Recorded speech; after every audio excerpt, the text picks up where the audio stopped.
Aku memandang layar kaca TV yang retak, seperti dilempar benda keras. Kesal rasanya, kalau memang ini ulah mereka, sudah keterlaluan dan merugikan namanya. Namun aku masih mencoba berlogika. Mungkin saja Diar melemparkan sesuatu ke arah TV saat merasa ketakutan tadi malam. Aku bangun bergegas menuju kamar mandi untuk berwudu, lalu membangunkan Diar masih nyenyak tidur. Karena hampir masuk waktu subuh, biar juga harus pulang untuk dagang. "Di, bangun, Teteh mau sholat. Kamu dagang gak hari ini?" tanyaku. Tanganku menggoyang-goyang lengan Diar. Adikku itu bangun perlahan, memegang dan memijit kepalanya sambil meringis menahan rasa sakit. Mungkin dia pusing. "Bangun, udah subuh." Aku mengulang lagi kata-kata tadi. "Semalaman aku susah tidur, Teh. Takut. Di depan ramai banget suara orang kayak lagi perang," tutur Diar sembari tangannya berpindah memijat bahunya. "Apa Teteh gak dengar?" "Perang apaan? Kamu ada-ada saja. Ke masjid sana, sholat berjamaah dulu. Badan aku sakit semua, Teh. Mana capek habis dagang. Pas malam gak bisa istirahat gara-gara ada suara aneh, rame lagi. Ih, merinding."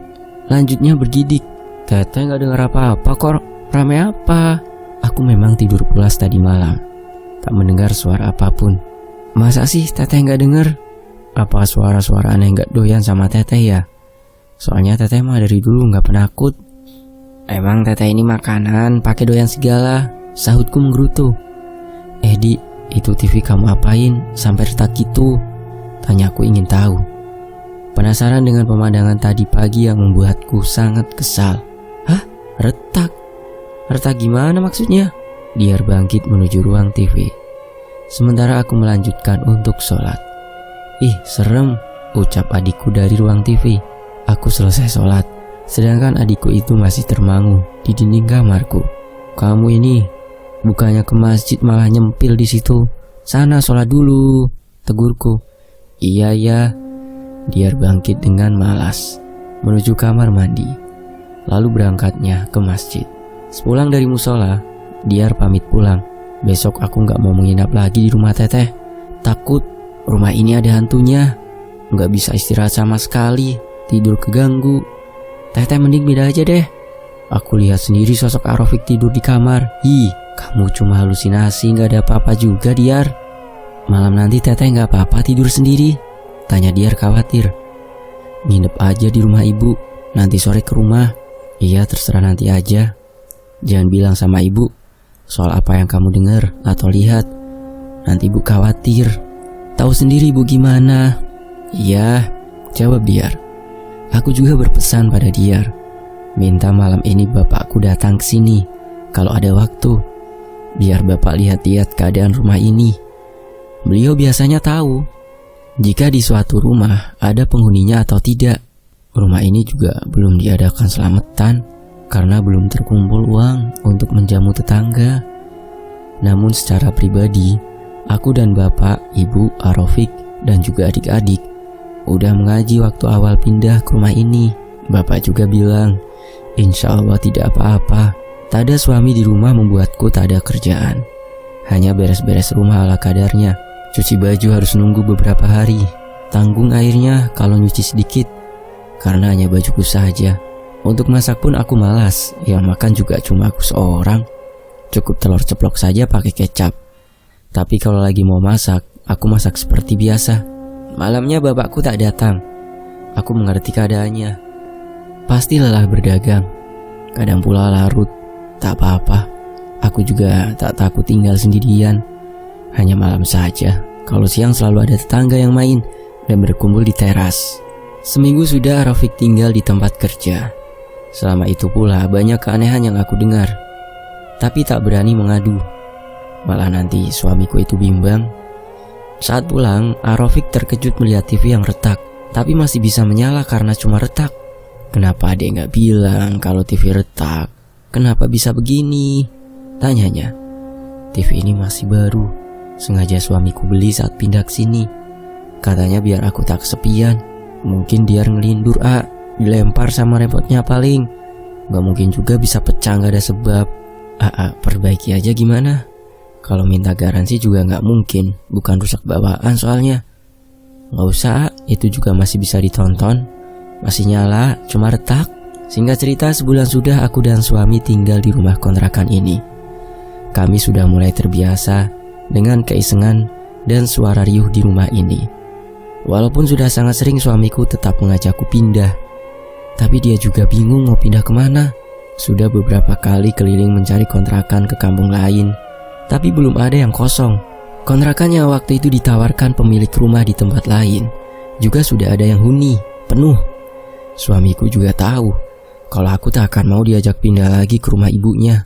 Terpaksa untuk sementara waktu kami harus bersabar dulu hingga nanti kami mendapatkan tempat tinggal yang baru. Diajak ke rumah bapak, Arofik menolak. Alasan tak mau merepotkan, padahal aku tahu betul apa alasannya menolak. Aku juga tak bisa memaksa.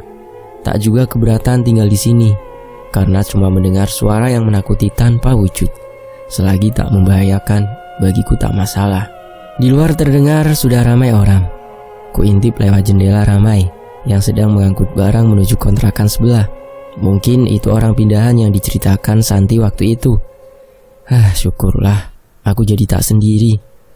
Aku pun keluar untuk bertegur sapa dengan mereka. Ternyata Santi dan ibu-ibu yang biasa berkumpul di teras rumah ini juga sudah berkumpul di sana untuk menyambut tetangga baru.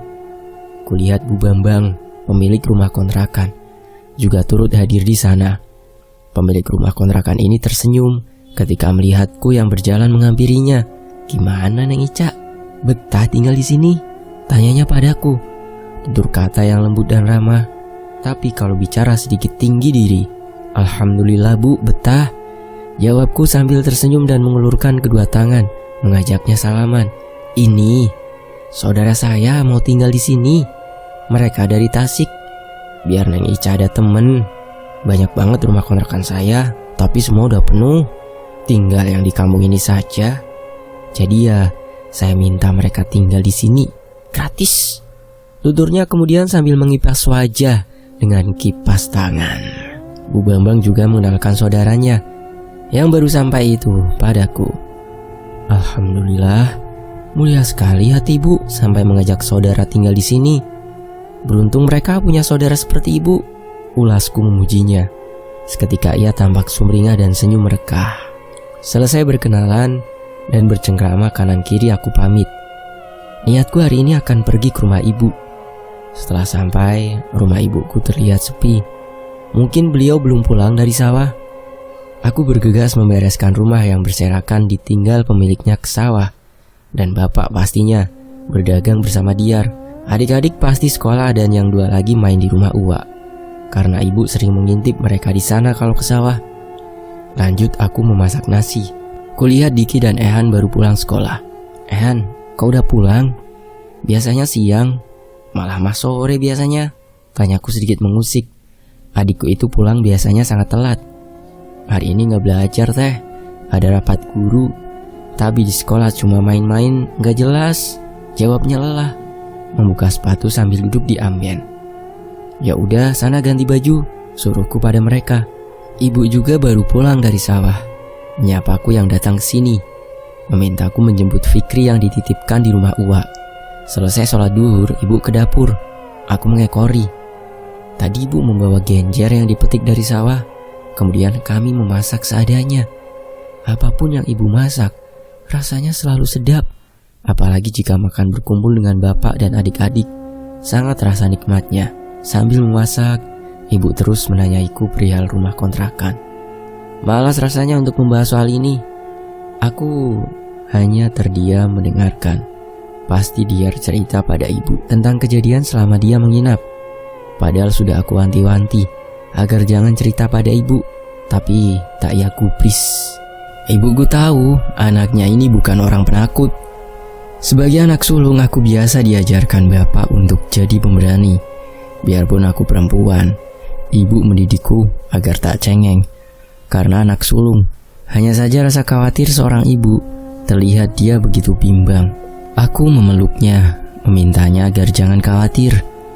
Ibu juga mendoakan agar anak-anaknya selalu dalam lindungan Allah. Beliau mengelus-elus jilbab di kepalaku. Teteh, walaupun teteh sudah dipinang orang, bagi ibu, teteh itu tetap putri kecil ibu. Ya, begitulah ibu, kasih sayangnya sepanjang masa. Aku sedih karena tak bisa membalas segala kasih sayangnya selama ini. Cuma bisa mendoakan agar suatu hari nanti aku bisa bahagiakan orang tua. Tak lewat tanganku pun berharap semoga berkah itu datang dari tangan adik-adik jika mereka besar nanti. Hari sudah sore. Aku izin pulang pada ibu. Sebentar lagi suami pulang. Sampainya di depan rumah, benar saja Rafiq sudah ada di rumah. Kalau aku bepergian, kunci rumah biasa kusimpan di atas pot bunga depan rumah agar kami tak saling menunggu. Ketika dari salah satu dari kami tak ada di rumah, ada tetangga baru ya dek? Suamiku bertanya saat sudah masuk rumah. Iya, dari Tasik katanya, sahutku. Kuraih tangannya, lalu menyalaminya. Baguslah, biar kita ada temen, tukasnya. Adek masak apa hari ini? Kalau nggak masak tuh, ada bawa nasi goreng. Suamiku menunjuk bawaannya yang tergantung di motor. Aku mengambil dan membuka bungkusan yang dibawa suamiku dan menempatkannya di piring. Adek nggak masak, bawa tumis genjer sama sambal dari rumah ibu, jawabku. Baru menyahuti pertanyaannya yang tadi, aku ke dapur membawa masakan yang kubawa dari rumah ibu. Kami pun makan sama-sama. Di sebelah masih saja terdengar ramai orang mengobrol. Terdengar juga barang-barang yang saling beradu, seperti sedang disusun pemiliknya. Bahkan terdengar suara orang mengikat kamar mandi. Mungkin karena bersebelahan, hingga suara dari sana bisa terdengar dengan jelas oleh kami. Aku dan Rafiq tak merasa terganggu, malah seneng karena merasa tak kesepian. Malam makin larut. Ketika aku terbangun, masih kudengar ramai suara orang di sebelah dan riuh seperti orang berbenah. Kok malam gini masih saja beres-beres? Batinku heran. Mungkin mereka sengaja tak tidur agar cepat selesai membereskan rumah baru. Waktu pun kembali pagi. Rutinitasku seperti biasa, memasak dan menyiapkan bekal untuk dibawa suami ke tempat kerja. Aku masih sibuk di dapur, beres-beres sisa pertempuran dengan Wajan dan Kuali. Astagfirullah, suara suamiku tertahan, dibarengi lemparan benda. Aku segera menghampirinya ke ruang TV. Kenapa? Lempar apa? Tanyaku seraya mendekat. Aku lihat helm yang masih berputar di lantai dan suamiku masih terperangah. Tadi mau ambil helm, tapi pas dipegang bukan helm, itu kepala orang. Matanya melotot ke arah makanya helmnya lempar. Ucapnya gugup seperti tak percaya dengan yang sudah dilihatnya.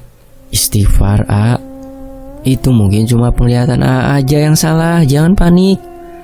Tapi beneran lihat dek. Iya, nanti kita pindah ya.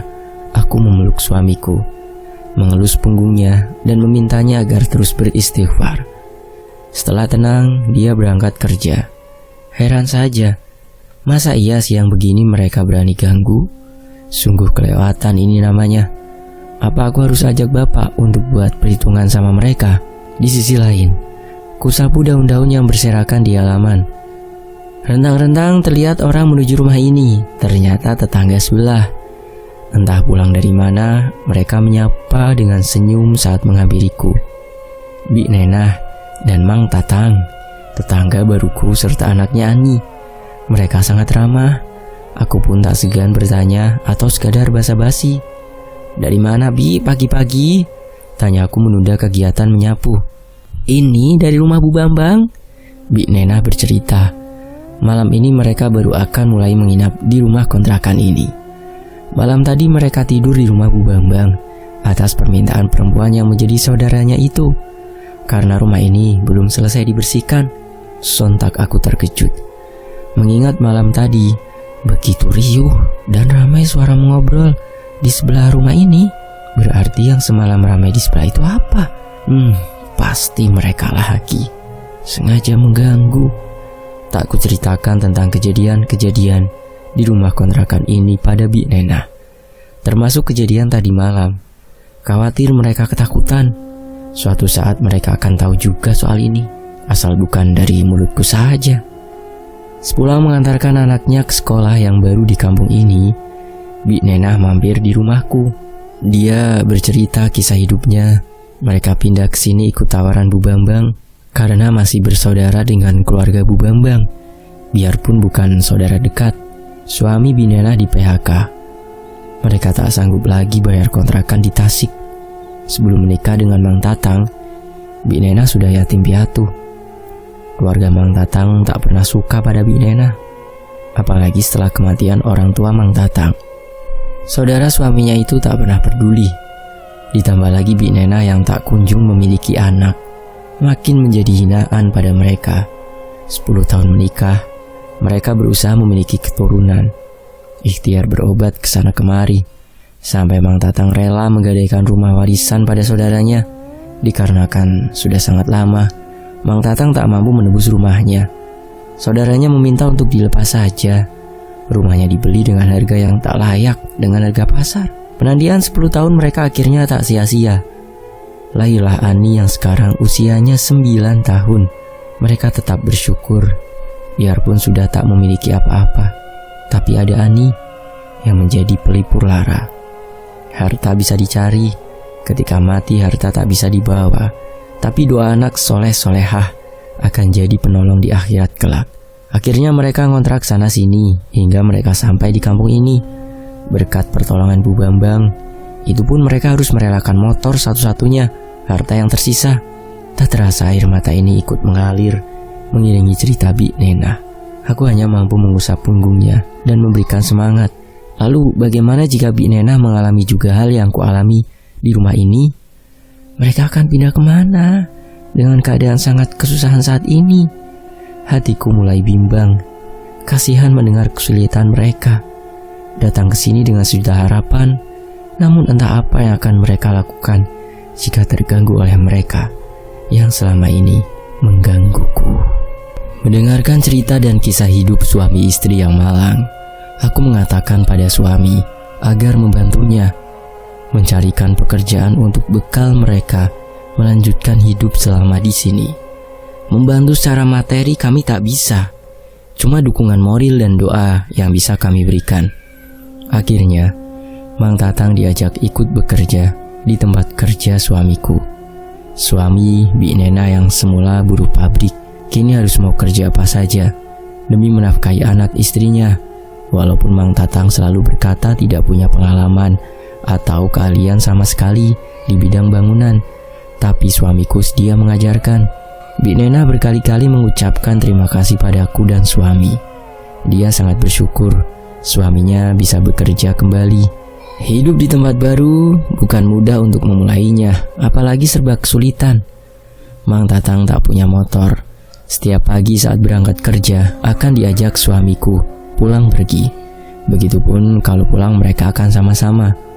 Aku cukup lega karena suamiku ada teman di jalan. Kalau kebetulan lembur, mereka tetap pulang. Suamiku tak merasa takut pulang malam karena kali ini ada Mang Tatang yang menemani. Kedatangan mereka jadi berkah untukku yang selalu merasa kesepian ditinggal suami untuk lembur. Kali ini, jika lembur sekalipun, Arofik akan tetap pulang. Di sisi lain, aku tersentak terbangun dari tidur. Dari luar terdengar suara yang mengetuk pintu setengah digedor sambil teriak memanggil, "Neng, punten Neng, Kang, Assalamualaikum Kang." Sambil pintu itu terus digedor dengan kuat. Bangun, itu siapa yang gedor pintu? Aku membangunkan suami. "Siapa?" tanya Arofik dengan mata merah dan linglung. Mendengar gedoran pintu, suamiku bergegas bangun tanpa menungguku bicara. Aku mengikuti. Dibukanya pintu. Berdiri Mang Tatang dengan tangan gemetar. Wajahnya penuh rasa khawatir dan kepanikan. "Waalaikumsalam, ada apa Mang?" "Tolong Kang, Ani Kang, Ani." Suara Mang Tatang bergetar. "Ani? Ada apa sama Ani Mang?" "Ayo Kang, tolong lihat Ani." Kami pun berhambur menuju rumah Mang Tatang. Di sana terlihat Bik Nenah yang teriak sambil mendekap Ani. "Anak itu sedang kejang." "Ani kenapa Bi?" Aku duduk sebelah Bik Nenah dan bertanya apa yang terjadi. "Kejang Neng, kejang. Bibi tahu penyebabnya apa? Apa Ani makan sesuatu atau punya riwayat kejang sebelumnya? Bibi nggak tahu kenapa, Neng. Tapi Ani nggak pernah begini. Dia anak yang sehat. Bi Nenah menggeleng sambil terisak.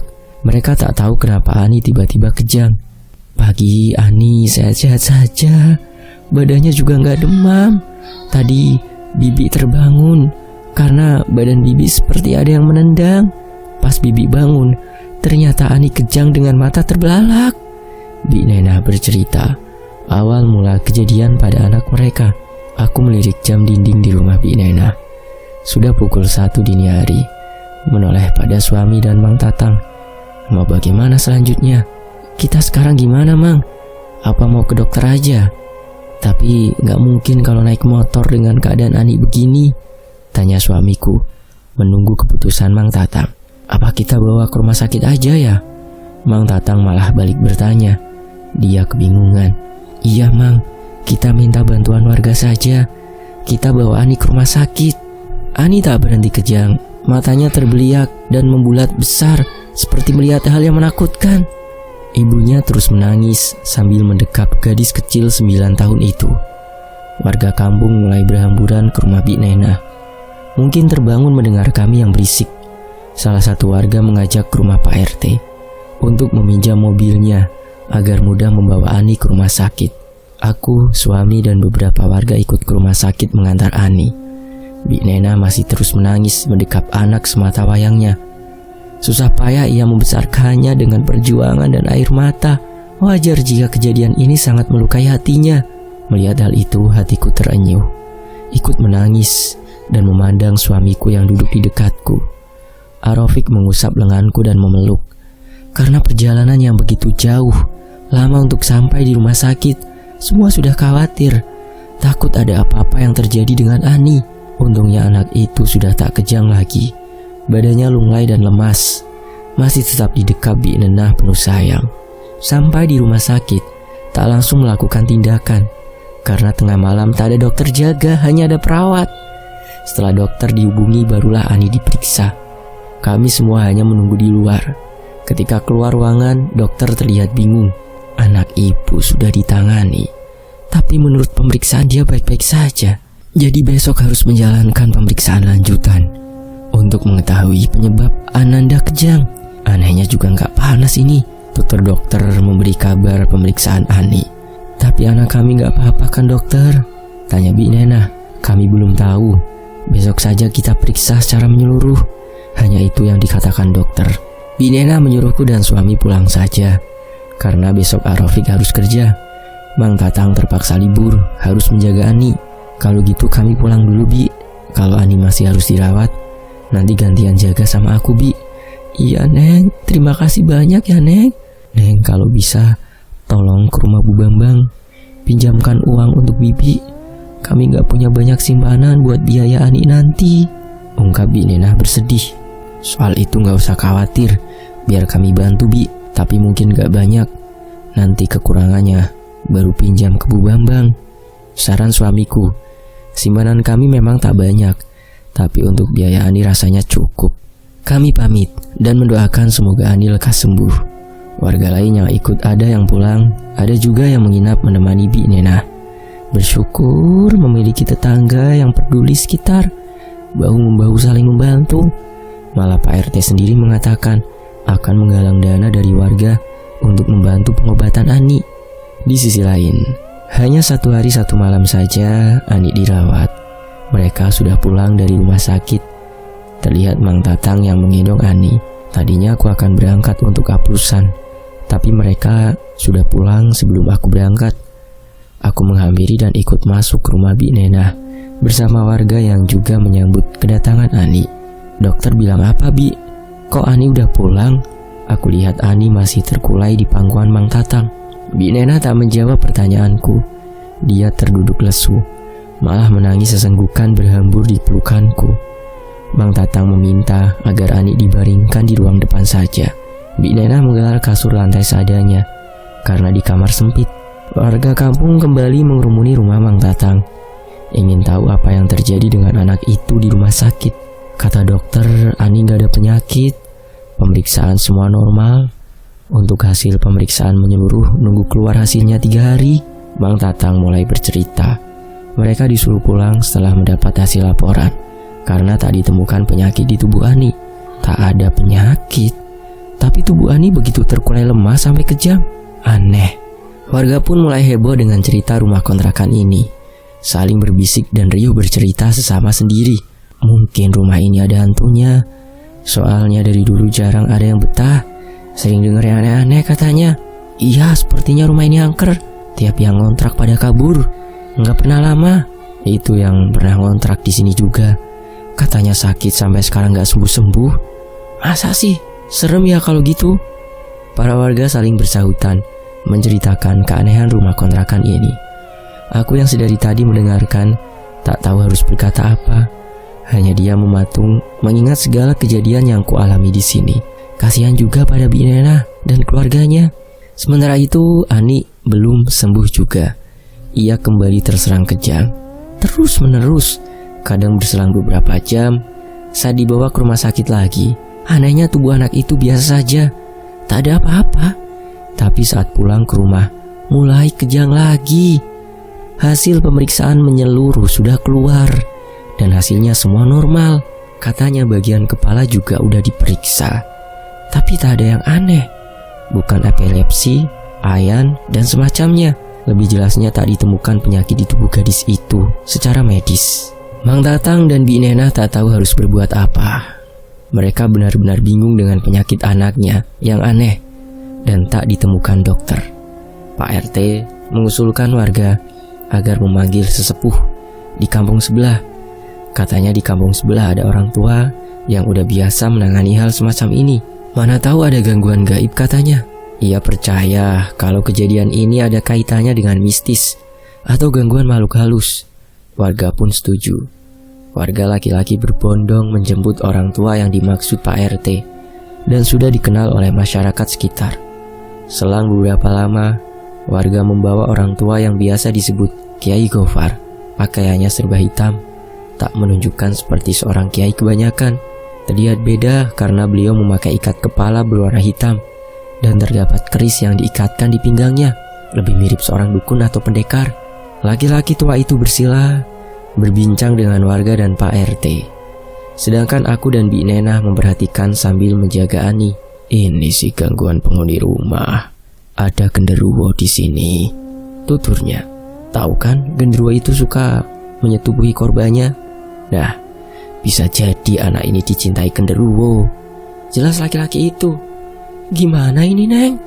Bi Nena panik menatapku mendengar kata-kata Kiai Gofar. Jangan panik, Bi. Belum tentu juga yang dikatakan Kiai Gofar itu benar. Istighfar saja. Mohon perlindungan, tuturku. Masih tak percaya sepenuhnya dengan ucapan laki-laki tua itu yang sangat terang-terangan. Kiai Gofar mulai berkomat kamit membaca sesuatu.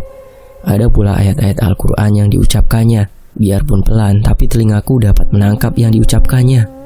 Di kampungku biasa disebut jangcawokan. Dan ilmu yang Kiai Gofar amalkan terdapat buhun pula.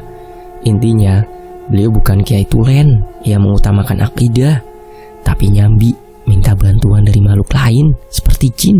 Kiai Gofar meminta Mang Tatang menceritakan kronologi yang dilakukan Ani sebelum kejadian itu. Namun Mang Tatang kurang tahu karena ia kerja bersama suamiku waktu itu. Akhirnya Bi Nena yang bercerita. Di pinggir rumah ini ada pohon sirsak milik Bu Bambang. Tapi siapa saja boleh memetik dan memakannya karena memang tak diurus. Kala itu ada buah sirsak matang pohon. Jatuh. Buru-buru diambil Bi Nena. Ketika Ani pulang sekolah, perempuan itu memberikannya pada Ani. Ia dan Mang Tatang juga makan sirsak itu. Kalau aktivitas Ani seperti biasa. Pulang sekolah, anak itu belajar di rumah. Jarang keluar dan tak pernah jauh dari Bi Nena. Malamnya Ani kejang begitu saja. Begitu kata Bi Nena. Kiai Gofur manggut-manggut mendengar cerita Bi Nena. Lalu beliau menjelaskan, pohon sirsak itu bertuan dan penghuninya marah ketika Ani memakannya. Kuntilanak ada di pohon itu juga. Jelas Kiai Gofar. Padahal aku masih ingat, aku pun ikut memakan sirsak itu yang waktu itu diberikan Bi Nena. dan kusuguhkan pula pada ibu-ibu yang sering nongkrong di teras rumah. Tapi kenapa hanya Ani yang kejang? Jadi menurut Kiai anak ini kejang gara-gara makan sirsak? Tanyaku memastikan. Iya, bisa jadi seperti itu. Terus katanya tadi diganggu genderuwo. Mana satu yang benar? Aku menelisik. Bisa saja dua-duanya, Neng. Laki-laki itu tak terima saat aku menelisik. Kami harus gimana, Pak Kiai? Tanya Bik Nenah gelisah. Soal itu biar saya yang urus. Asal lengkap saja sesajenya, ulas Pak Gofar. Lalu Pak Gofar bertanya, siapa yang tinggal di sebelah? Bik Nenah menunjuk ke arahku. Kiai pun memintaku menceritakan apa saja yang pernah kualami. Mau tak mau, aku pun menceritakan segala yang kualami selama di sini dengan gamblang. Berarti rumah ini ada penghuninya, harus diusir. Biar nanti saya adakan ritual, bukan hari ini, bisa besok kalau sajian sudah siap. Pak Gufron melanjutkan bahwa yang sering terdengar ramai suara-suara seperti perabotan dapur itu, ternyata kontrakan ini dibangun tepat di bagian dapur istana kerajaan jin. Pak Gofar berjanji akan menyelesaikan hal ini sampai tuntas. Mana satu yang benar, diganggu kuntilanak atau diganggu genderuwo atau istana kerajaan jin? Bukan niatku memperolok, hanya saja aneh dengan penjelasan dukun itu. Jika jin yang mengganggu, aku percaya, tapi belum jelas penyebabnya apa. Ada jenis jin yang memang dengki, mengganggu, tapi ada juga jin suruhan atau memiliki tuan. Biasanya jin ini yang berbahaya karena ada yang memelihara. Di sisi lain, jam menunjukkan angka 11. Suamiku hari ini ada lembur. Dia tak akan berani pulang karena tak ada Mang Tatang. Aku dan warga pamit pulang dari rumah Bik Nenah, dan besok akan kembali membantu menjaga Ani. Tadinya malam ini aku ingin menginap menemani Bik Nenah menjaga Ani, tapi ada yang harus kuselesaikan. Ia harus segera ku kunci pintu, mengambil air wudhu, dan mematikan lampu di ruang tengah. Hanya cahaya dari lampu luar yang remang menjadi penerang ruangan ini. Geram dan kesalku sudah tak tertahankan. Aku duduk bersila di atas sajadah, tenang dan hening. Kula nafas panjang dan mengembuskan. Aku melafadzkan zikir dan membaca ayat suci, sholawat dan tawasul. Setelah selesai aku bergumam, bukan bernegosiasi, tapi mematikan jika memang ada yang mengganggu Ani. Apa sebenarnya mau kalian, Apa nggak puas kalian bermain-main denganku saja? Marah? Iya, aku marah. Entah pada siapa. Aku ingin tahu, benarkah mereka yang menyerang Ani? Apa kalian bertuan? Kalau kalian memang bertuan, siapa tuan kalian dan apa hubungannya dengan rumah ini, Kenapa anak yang tidak berdosa yang jadi sasaran kalian? Bukankah aku nggak pernah pergi dari rumah ini? Apa masih gak cukup? Emosiku seolah memuncak. Jika orang lain mendengar aku bicara sendiri, pasti aku dianggap sedang tak waras. Apa perlu aku minta bantuan kakek buyutku untuk memporak-porandakan tempat yang kalian sebut istana ini? Suasana terasa sejuk, sangat dingin. Aku yakin jika kalian sudah tinggal lama di kampung ini, pasti tahu siapa kakek buyutku, kan? Nafasku makin memburu. Ingin kulepaskan segala kekesalan yang entah harus pada siapa. Kiai Tarsa. Kalian tahu kan nama ini? Ya, dia kakek buyutku, Kiai Tarsa. Hal ini pernah diajarkan kakek, semacam komunikasi dengan makhluk lain. Tapi waktu itu, bapak melarang aku melakukan ini. Namun aku yang merasa terganggu ingin tahu dan memastikan jika benar ada makhluk yang menghuni rumah kontrakan ini. Fush. Angin tiba-tiba menyapu wajahku setelah mengucap nama kakek buyut. Entah dari mana datangnya. Pintu dan jendela jelas tertutup rapat, tapi angin yang datang sangat kencang.